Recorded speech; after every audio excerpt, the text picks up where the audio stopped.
Hello and welcome to Wisdom Trek. This is Guthrie Chamberlain, and I'm your guide to wisdom and creating a living legacy.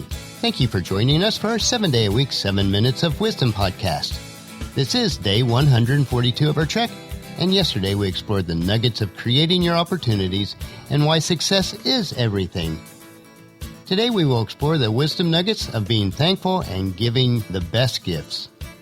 If you miss any of our days of Wisdom Trek, please go to wisdomtrek.com or subscribe at iTunes or Spreaker, and to get caught up on all the episodes.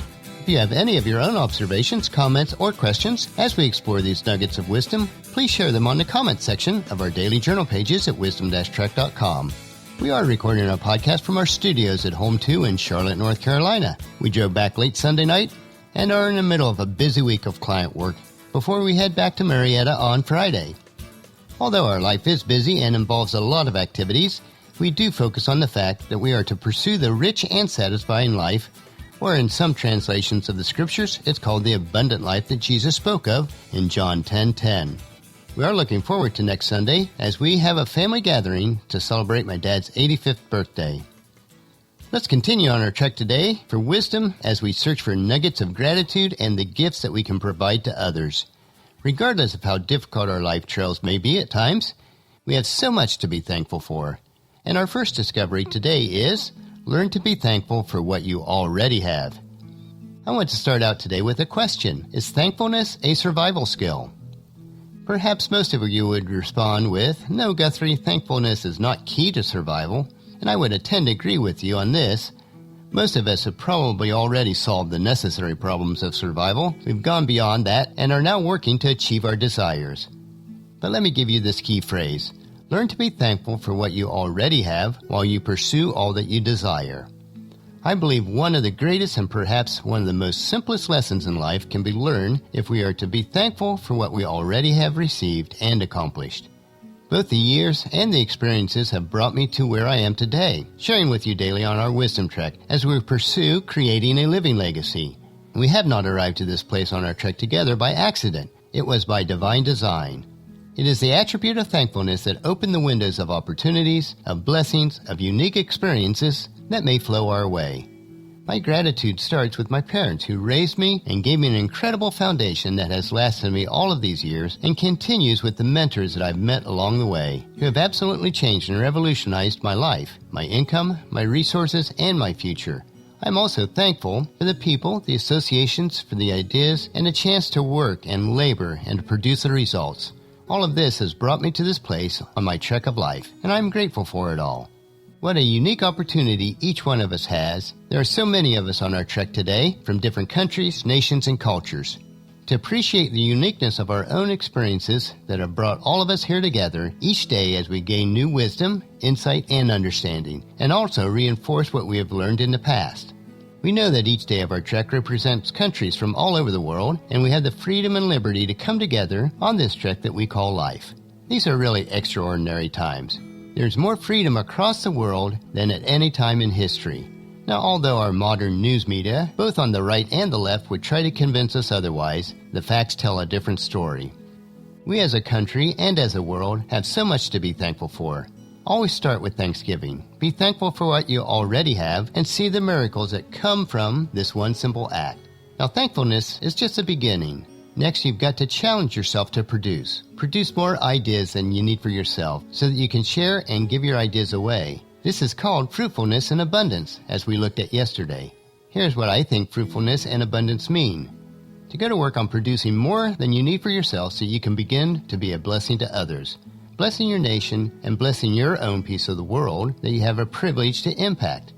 Once abundance starts to come, once somebody becomes incredibly productive, it's amazing the impact that can be made.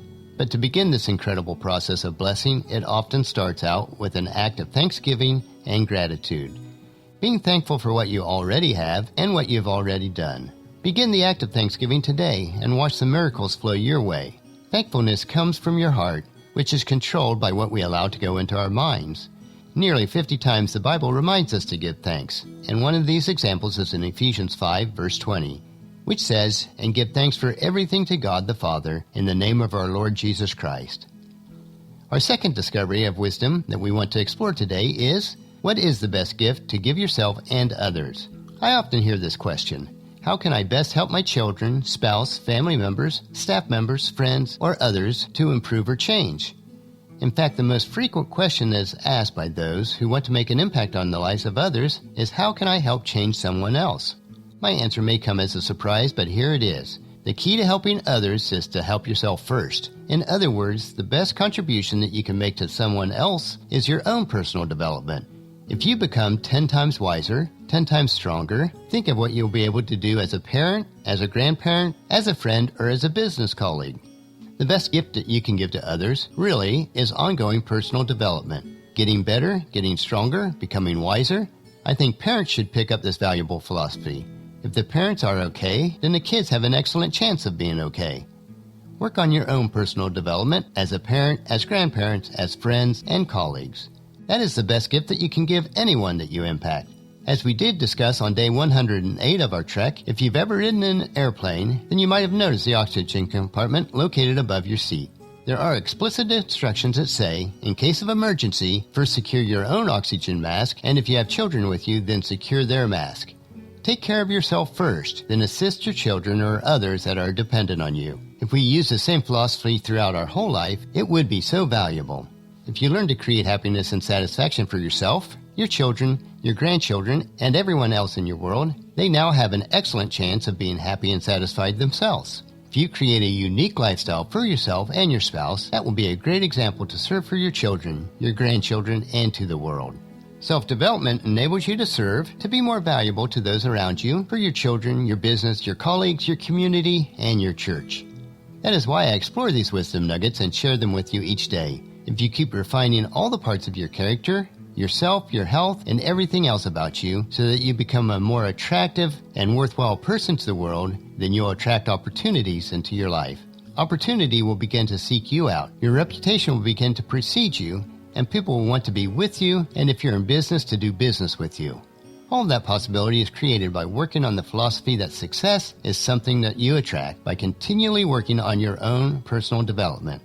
Even if you feel you do know a great deal, there's always areas for improvement. Proverbs 9:9 tells us, instruct the wise, and they will be even wiser. Teach the righteous, and they will learn even more.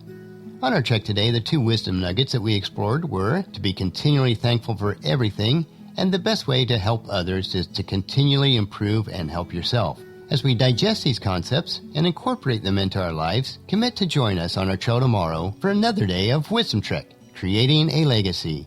And we will search for more of these precious wisdom nuggets that are more valuable than gold and crystal. And that'll finish our podcast for today. Remember to listen to your daily dose of wisdom at wisdom-trek.com or subscribe at iTunes, Stitcher, SoundCloud, Spreaker, or on YouTube, and your episodes will be downloaded to you automatically each day. And I would like to ask the favor that you'd please share Wisdom Trek with your family and friends through email, Facebook, Twitter, or in person as you meet with them each day, so that they can come along with us on our Wisdom Trek also. The journal for today's trek can be found at wisdom-trek.com. Thank you so much for allowing me to be your guide, your mentor, but most importantly, your friend, as I serve you through the Wisdom Trek podcast and journal each day. And as we take this trek together, let us always live abundantly or fully, love unconditionally, listen intentionally, learn continuously, lend to others generously, lead with integrity, and leave a living legacy each day. This is Guthrie Chamberlain, reminding you to keep moving forward, enjoy your journey, and then create a great day every day. See you tomorrow.